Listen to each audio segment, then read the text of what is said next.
Coucou les gars, de retour pour une nouvelle vidéo. Alors, si vous êtes nouveau sur ma chaîne, n'hésitez pas à vous abonner, à activer la cloche de notification, à partager la vidéo et à liker. N'hésitez pas à laisser le petit pouce bleu.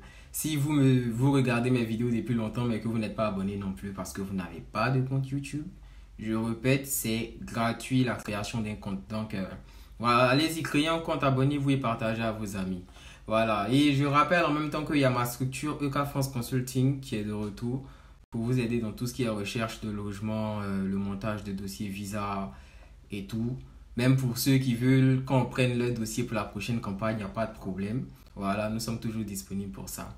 Aujourd'hui, je vais tenter d'expliquer les différents refus parce que hier, c'était la journée mondiale des refus de visa.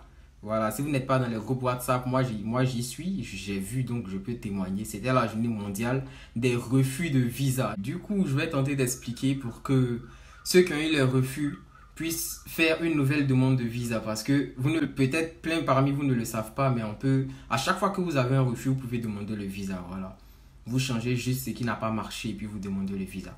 Donc, je vous explique tout ça après le générique.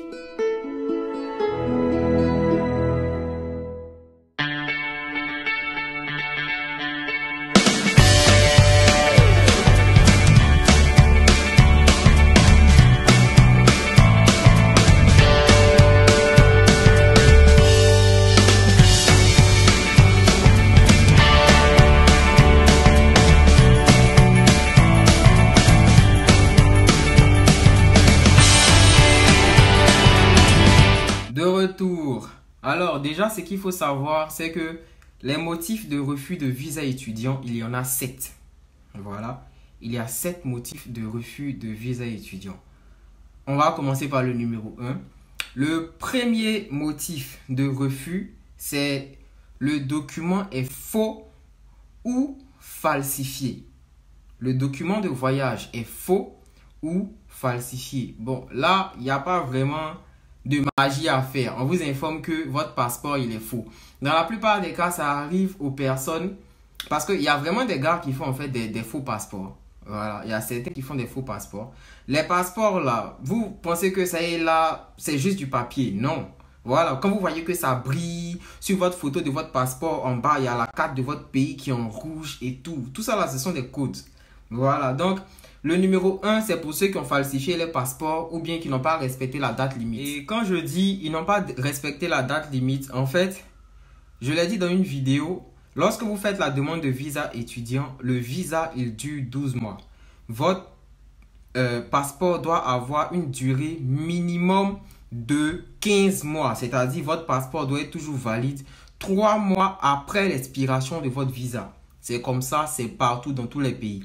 Sauf peut-être en Algérie parce que eux ils font leur demande de carte de séjour, je crois, 6 mois après leur arrivée. Donc eux souvent au niveau du passeport, on leur demande 8 mois de validité ou 9 mois. Mais dans les autres pays, c'est vraiment 15 mois. Si vous faites le visa étudiant, que votre passeport n'a pas 15 mois, ça peut engendrer le motif 1. Et ça, ils sont très clairs dessus. On dit minimum 15 mois. Pour ceux qui s'amusent, parce que j'ai parlé de ça la dernière fois, il y a certains qui étaient en train de parler que ouais, c'est pas possible et tout, que 8 mois même ça passe. Toi, tu as un visa de 1 an, tu as pris un passeport 8 mois. Amuse-toi et ton avenir. Maintenant, on va parler du motif 2. Le motif 2, on dit vous n'avez pas fourni la preuve que vous disposez de ressources suffisantes. Là, le problème, il vient au niveau du garant. Voilà. Ça veut simplement dire que votre garant, il n'est pas solvable. Dans ce cas de figure-là, changez de garant ou bien arrangez-vous à ce que ce soit cohérent. Comme je l'ai dit, la veille, si vous avez un garant en Afrique, tout garant en Afrique doit vous faire une attestation de virement irrévocable. C'est obligatoire. Attestation de virement irrévocable ne concerne pas seulement les comptes bloqués. Non. Garant en Afrique fait attestation de virement irrévocable. S'il est hors de l'Afrique, qu'il est en Europe, il peut juste taper à l'ordinateur ou prendre son bic pour dire qu'il te prend en charge d'un montant de 615 €. Ça passe. J'espère que ce point-là c'est clair. J'insiste dessus avant de continuer. Maintenant, comment savoir si le garant est solvable? Le fait que le garant soit solvable, déjà, comme j'ai dit, il doit toucher le triple de ce qu'il doit vous envoyer. le consulat demande à ce qu'on vous envoie 615 € par mois. Faites 615 € multiplié par 3. C'est le salaire minimum que doit avoir votre garant financier, qu'il soit en France ou aux États-Unis, partout dans le monde où il se trouve. Il doit avoir au minimum le triple des 615 €. Maintenant, vu que c'est un luxe qui n'est pas donné à tout le monde d'avoir autant d'argent, comment faire pour que son garant soit solvable? Un garant qui a par exemple un salaire de 600 000, il ne peut pas vous envoyer 400 000 par mois parce que 615 € ça fait 400 000 francs CFA. C'est impossible, ce n'est pas dans ses cordes. Mais pour qu'il soit solvable, je dis, il doit toucher le triple de ce qu'il vous envoie. Donc faites son salaire divisé par 3. Faites son salaire divisé par 3. Vous allez voir combien il doit vous envoyer. Par exemple, quelqu'un qui a 600 000 comme salaire, quand vous faites diviser par 3, vous êtes aux alentours de 200 000. Donc ce que son salaire lui permet de vous envoyer par mois, c'est 200 000 francs. Et 200 000, je crois, en euros, ça fait 250 €. Donc, quelqu'un qui a un salaire de 600 000, par exemple, ce qu'il peut vous envoyer pour que ça soit acceptable au consulat, c'est 250 €. Pareil, si vous avez un garant qui touche 800 000, vous faites 800 000 divisé par 3, c'est pas sorcier. Maintenant, si vous avez un garant, par exemple, qui touche 600 000, et que dans les 600 000, quand on divise par 3, ça fait qu'il vous envoie seulement 250 €. Ça fait qu'il reste encore 400 € qui manquent. Mais vous prenez un deuxième garant, et c'est possible d'avoir un deuxième garant. Vous prenez un deuxième garant qui touche beaucoup plus que celui qui touche les 600 000 là, de sorte à équilibrer pour qu'en tout, ça fasse 615 €. Mais c'est vraiment pas sorcier le niveau garant en fait. C'est vraiment pas sorcier le niveau garant. Et pardonnez, n'allez pas exagérer avec 3 garants, 4 garants là, s'il vous plaît. Ça va faire comme si c'est toute la famille qui veut vous prendre en charge. C'est pas joli à voir. Hein. Moi, je vous conseille maximum de garants, 2 garants. Hein? Vous faites ça comme ça. Donc, c'est vraiment pas sorcier. C'est des calculs simples. Même si vous avez fait des séries littéraires, c'est pas grave. Il y a un truc que les Blancs ont créé qu'on appelle calculatrice. Même si votre téléphone là, même si c'est sorti en 2002, il y a calculatrice dessus. Vous prenez salaire, vous faites diviser par 3. Vous voyez combien on peut vous envoyer. Simple. Maintenant, il y a certains parmi vous qui ne peuvent pas avoir 2 garants. Mais c'est encore simple. Si vous ne pouvez pas avoir 2 garants, vous pouvez combiner garant et compte bloqué. Votre garant, s'il est en Afrique, il vous fait l'AVI. Vous faites un compte bloqué à partir duquel vous faites aussi l'AVI. Voilà. C'est simple. Aussi simple que ça. Donc, ce sont des combinaisons en fait qui marchent. Ce sont des combinaisons qui marchent. Mais en tout cas, le motif 2, c'est surtout le problème du garant. C'est surtout le problème du garant. Donc, quand vous recevez un refus avec un motif 2, bah, vous mettez en pratique ce que je viens de vous expliquer là, de sorte à ce que ça passe. Mais attention, ça peut passer si vous avez un avis CAC favorable. Sinon, si l'avis CAC même il n'est pas favorable, ça ne sert à rien, même quelle que soit la cohérence du dossier en fait. Ça ne sert à rien. Maintenant, on va parler du motif 3. Le motif 3, vous n'avez pas justifié votre admission dans un établissement supérieur français. Parce que ça arrive, ça, ce sont les personnes qui oublient de mettre leur accord préalable d'inscription dans leur dossier visa. Bon, tu vas faire un visa étudiant. S'il n'y a pas le truc qui montre que il y a une université qui t'accueille pour les études, tu fais un visa étudiant là, pourquoi? Donc, quand vous recevez ce type de refus là, dépêchez-vous, vous ajoutez votre... comment dire, votre accord préalable d'inscription. C'est pour ça en fait que Campus France est obligatoire, même quand vous avez une admission au privé. Vous avez votre admission au privé, l'université va vous donner une lettre d'admission quand vous allez payer la compte ou je sais pas quoi, ils vont vous donner une lettre d'admission. Mais quand vous finissez, vous repassez par Campus France. Parce que sans l'accord préalable d'inscription, tout papier qu'une université française va vous donner n'a pas de valeur au consulat. Vous passez à Campus France, vous allez repayer les frais. C'est comme ça. C'est pas nouveau, c'est pas aujourd'hui. C'est né, c'est toujours comme ça. Vous allez refaire un nouveau entretien. Un nouvel entretien. Excusez-moi. Il ne faudrait pas que je dise des bêtises. Vous allez faire un nouvel entretien pour avoir un autre avis CAC. Donc, et puis, ce n'est pas la peine aussi quand vous avez 7 refus sur 7 sur Campus France de créer un autre compte parce que vous avez postulé au privé. Non, le même compte là, ça va. Vous allez faire un autre entretien. Voilà, ça va. Donc, n'oubliez pas d'ajouter votre accord préalable d'inscription. Lui, il ne doit pas manquer. Pour ceux qui sont au privé, vous pouvez ajouter la compte là-dessus aussi, ça va. Maintenant, pour le motif 4. Le motif 4 dit quoi? Vous n'avez pas fourni d'éléments suffisants permettant au consulat de s'assurer que votre présence en France à des fins d'études ne présente pas un caractère abusif. Ça, c'est en français. Maintenant, peut-être pour d'autres, c'est français soutenu, je ne sais pas. C'est-à-dire que le motif 4, en fait, on te soupçonne de venir en France pour faire autre chose que les études. C'est-à-dire qu'il y a un caractère abusif. Tu ne viens pas que pour faire les études. Soit dans ta tête, en fait, eux, ils pensent à ta place. Soit ils pensent que dans ta tête, là, tu as un projet de venir pour rester ici. Ou bien peut-être, il y a certains gars qui ne sont pas trop trucs. Quand on leur demande à l'entretien, est-ce que vous voulez travailler? Il dit oui, arrivé en France, je compte rester en France, travailler en France et tout. Eux, ils ne veulent pas que les gens restent dans leur pays. Tu as mis ça, ils vont te coller motif 4. Ça, c'est clair. Voilà. Il y a d'autres aussi, on les soupçonne de vouloir venir rester avec leur mari et tout. Vous voyez, non? Après, ça ne veut pas dire qu'un garçon ne peut pas héberger une fille. Non, ça ne veut pas dire ça. Un garçon peut bien héberger sa soeur. Il peut bien héberger sa cousine. Il n'y a pas de problème pour ça. Voilà. C'est quand on te soupçonne de venir rester ici avec ton mari, c'est que tu es légalement marié. Sinon, si vous n'êtes pas légalement marié, ils vont se baser sur quoi pour dire que, ouais, toi tu vas là, le garçon avec fille, ça fait incohérent. Ça n'a jamais fait incohérent. Et puis aussi, il y a ceux qui exagèrent dans l'AVI. Je vous dis tous les jours, c'est pas parce que vous êtes dans une université privée, par exemple, que votre AVI doit être 1250 € par mois. Non. Votre AVI, là, ça vous permet juste de manger. Quand vous êtes à l'université privée, la preuve, c'est même pas vous, votre RIB qu'on prend. On prend le RIB de votre parent et puis c'est là-dessus qu'on fait les prélèvements chaque fin du mois. C'est même pas vous. Voilà, donc, s'il vous plaît, on dit 615 € minimum. Ok, ça va. Si votre logement est assez cher, votre logement coûte 500 €, vous pouvez aller jusqu'à 800 € d'AVI. Mais en dehors là, pardonnez. Pardonnez, sciencez. N'exagérez pas trop dans votre histoire d'AVI là. Parce que franchement, il y a des gens qui exagèrent. Si vous êtes en Île-de-France, votre AVI peut aller jusqu'à 750 €. Ça va, il n'y a pas de problème. Mais si vous êtes dans les petites villes là, entre nous, toi, mets ton contrat de bail là, ton logement, il fait 250 €. Maintenant, toi, tu as un AVI de 1000 € là. Les 750 € qui restent là, ça peut faire quoi? Tu as fait le show. Tu es venu étudier ou bien tu es venu faire le show. Donc, tout ça, ça peut entraîner un motif 4 en fait. Il y a un caractère abusif. C'est-à-dire que, à force de vouloir tellement paraître beau, finalement là, tu t'es gâté. C'est comme Poc, vous voyez, c'est rose, bien joli là. Mais il est tellement joli que c'est comme ça, finalement, ils s'est jeté dans la boue. C'est comme ça, n'abusez pas. On dit minimum et tout, c'est bon. 615 € là, si vous avez fait, vous n'allez pas mourir. C'est pas en faisant 1250 € d'AVI que le consulat sera impressionné. Non, s'il vous plaît, n'allez pas vous causer un motif 4 pour rien. Encore, ce que vous ne savez même pas, c'est quoi? C'est que quand vous augmentez l'AVI, plus vous augmentez, votre garant aussi doit toucher beaucoup plus.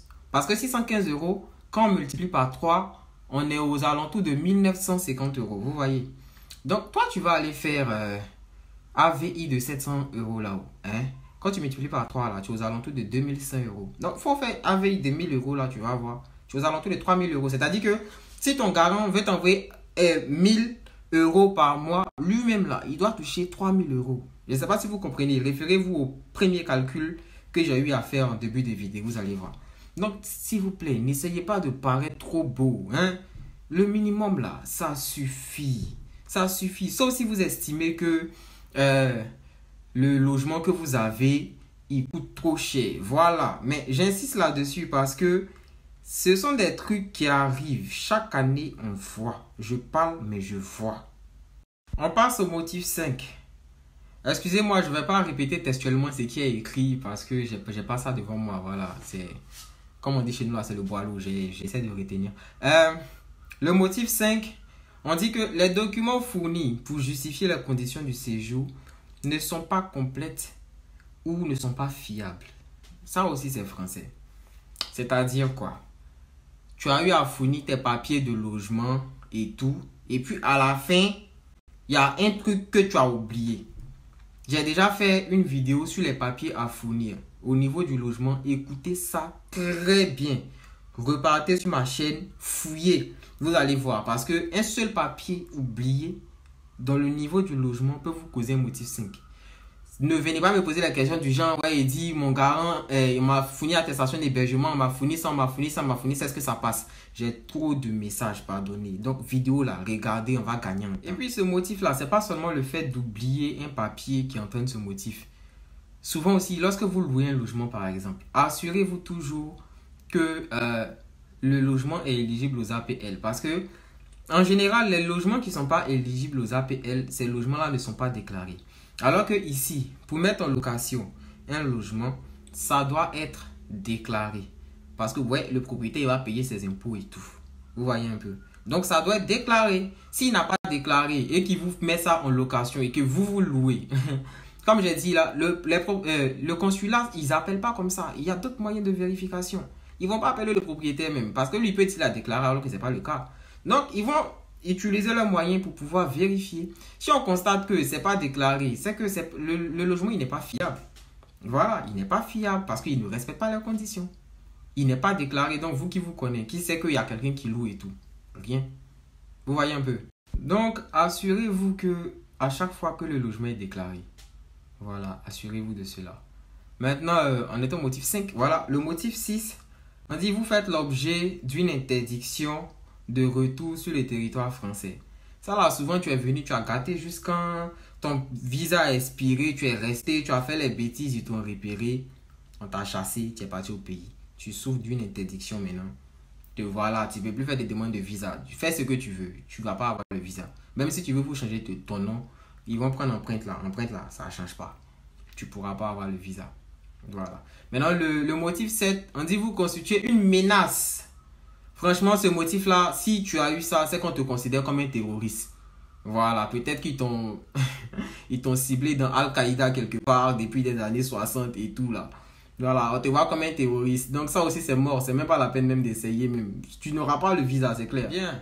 Là, j'ai parlé des motifs de façon individuelle. Mais souvent, ils combinent tous les motifs. Souvent, on te met le motif 2, le motif 5. C'est-à-dire que côté garant, il y a problème. Côté hébergement, il y a problème. Donc, pour résoudre le problème en question, préférez voir la vidéo. Vous essayez de voir ce qui n'a pas marché. Et puis, vous rendez ça un peu plus cohérent. Et puis, ça va. Maintenant, il y a des cas où on te colle le motif 4 et le motif 5 en même temps. C'est le motif le plus... Excusez-moi du terme, c'est le motif le plus bête en fait. Parce que ce motif-là, on ne peut pas savoir exactement pourquoi on le colle. Voilà. Alors, souvent, tu as tous les papiers au complet et puis on te colle le motif 4 et 5. Dans la plupart du temps, quand on te colle le motif 4 et 5, c'est que tu as un avis assez défavorable. La plupart du temps. Dans la majeure partie des cas, tu as un avis assez défavorable. Ou bien, ils se sont rendus compte que les papiers que tu as fournis là n'ont aucune valeur. Voilà, et par aucune valeur, qu'est-ce que je veux dire?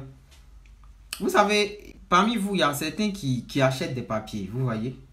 Et la plupart du temps, les personnes qui leur vendent les papiers là, ce sont des personnes tellement malhonnêtes que ils fournissent des papiers de personnes qui, je peux dire, n'existent pas vraiment.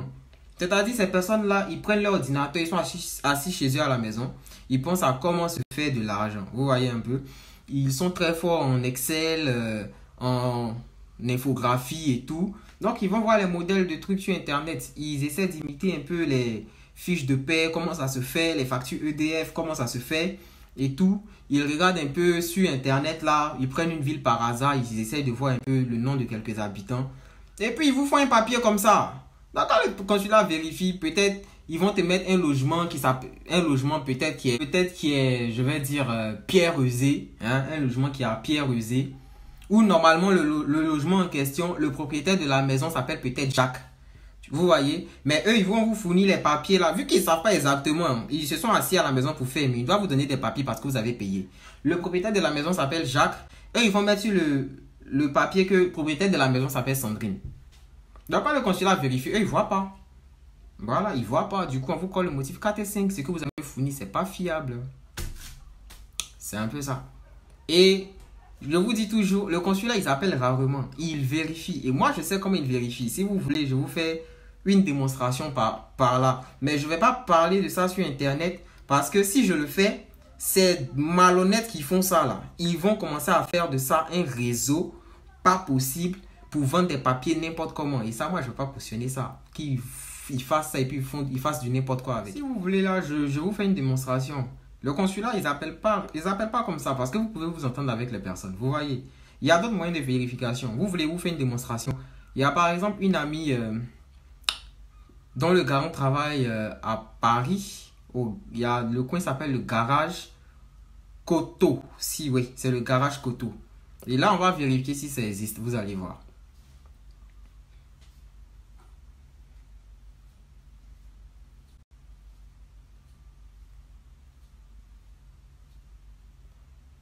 Voilà, là vous allez remarquer que lorsque je tape en question sur le site, ça apparaît. Et là, toutes les entreprises du monde sont fichées là-dessus. Toutes les entreprises sont fichées là-dessus. Là, il suffit juste de partir de voir. On voit que, comment dire, l'entreprise existe. Maintenant, on va voir si la personne, le garant, il travaille vraiment. On va vérifier que la personne est vraiment salariée et que la personne, il travaille vraiment. Vous savez, ici, là, il y a un truc, c'est comme un numéro, c'est un marqueur qu'on met sur toi pour savoir tout ce que tu fais en fait. Et ce numéro-là, c'est le numéro de sécurité sociale. C'est pour ça que ne vous amusez pas à créer des comptes en banque ou bien des trucs pour des gens qui sont au pays. Quand vous ne savez pas ce qu'ils font. Vous voyez un peu. Voilà. Ce numéro-là, ils vont juste envoyer un message à... Comment dire? Ils envoient juste un message à une structure qu'on appelle l'URSSAF, si je ne me trompe pas. Ils envoient votre numéro de sécurité sociale et le nom du salarié, pardon. Le numéro de sécurité sociale du salarié et le nom du salarié. Et on leur confirme bien que la personne travaille. Et ils ont vérifié. Voilà, donc ne pensez pas que...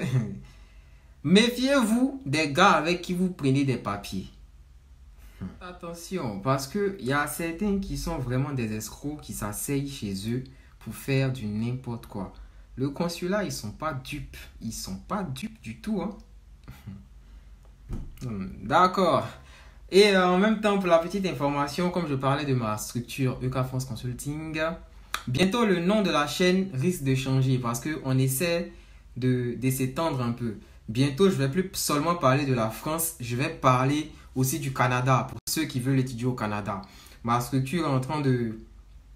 On est en train comment dire, de se spécialiser aussi dans le domaine pour accompagner les personnes qui veulent étudier au Canada et en Russie. Aussi, on commence à se spécialiser pour toutes les personnes qui veulent faire des visas touristiques et tout. Donc, bientôt, la chaîne va changer de nom. Je suis en train de réfléchir à comment je vais l'appeler pour que ce soit un truc assez global. Voilà, j'espère que vous allez me soutenir. On est ensemble les gars, partagez la vidéo, abonnez-vous. On est ensemble.